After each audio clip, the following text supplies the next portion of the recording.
আপনি নতুন একটা পেজ খুলেছেন, প্রথমে আপনি কারো কাছে কিছু আশা করতে পারবেন না। কারণ আপনাকেই সবার সাথে পরিচিত হতে হবে এবং সবার পেজে গিয়ে সুন্দর মতো গঠনমূলক কমেন্ট করে আসবেন। দেখবেন ঠিক আপনার ফলোয়ারও বাড়ছে, এঙ্গেজমেন্টও বাড়ছে, সবার সাথে পরিচিতও হতে পারছে।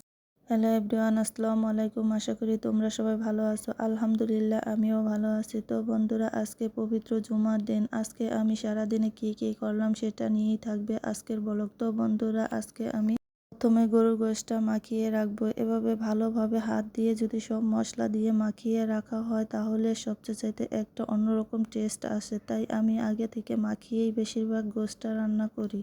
সময় অনেকটাই হয়েছে, তাই আমি এবার গোশটাকেও বসিয়ে দেব। তাই আমি গোশটাই সবগুলো আমি পাতিলার ভিতরে দিয়ে দিলাম। ভালোভাবে দিয়ে দেওয়ার পরে এবার আমি সুন্দরভাবে কষিয়ে নিব। গরুর গোশটা যত কষাবেন ততই মজা হয় কিন্তু।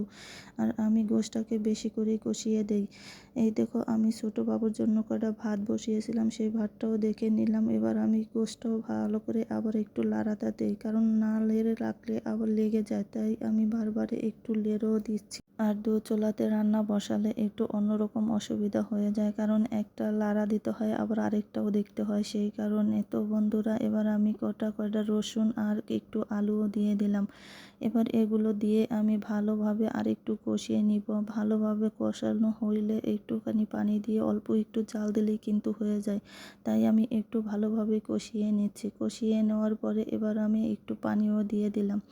পানি দিয়ে রেখে এবার আমি ওই চুলাতে আমার ছোট বাচ্চার জন্য একটু মাছ রান্না করতে দিয়েছিলাম। দেখেন, এই মাছটাও হয়ে গেছে। ঝোল দেওয়ার পরে এবার আমি মাংসর তরকারিটার ভিতরে জিরা দিয়ে তারপর ভালোভাবে বলক দিয়ে নেব। কারণ জিরার ফাঁকি দেওয়ার পরে যদি ভালোভাবে জাল দিয়ে না নিই তাহলে আমার কাছে কেমন যেন জিরার একটা গন্ধ আসে। তাই আমি সব সময় জিরার ফাঁকি দেওয়ার পরে অনেকক্ষণ জাল করে নেই। তোমরা কিভাবে নাও জানি না, অনেকেরই দেখি জিরা উপর দিয়ে রাখে, আমি আবার জাল করে নেই। এভাবে তরকারিটাও হয়ে গেছে। এবার আমি ওই তরকারিটাও একটু ধনিয়া পাতা দিয়ে নামিয়ে দেব। দুটো তরকারি একসাথে হয়ে গেছে। নামিয়ে রেখে এবার আমি একটা চুলাতে পোলাওটাও বসিয়ে দেব। তাই আমি পেঁয়াজগুলো ভালোভাবে একটু ভেজে নেওয়ার পর একটু আদা রসুনও দিয়ে দিয়েছি। দিয়ে তারপরে এবার আমি সবগুলো সুন্দর করে ভেজে নেব। ভেজে নেওয়ার পরে তারপরে আমি চালগুলো দিয়ে দেব। চালগুলো দেওয়ার পরে তারপরে ভেজে নেব। চালগুলো যদি ভালোভাবে ভেজে নেন দেখবেন পোলাওটা অনেকটা ঝরঝরা হয় এবং খেতেও অনেকটা ভালো লাগে।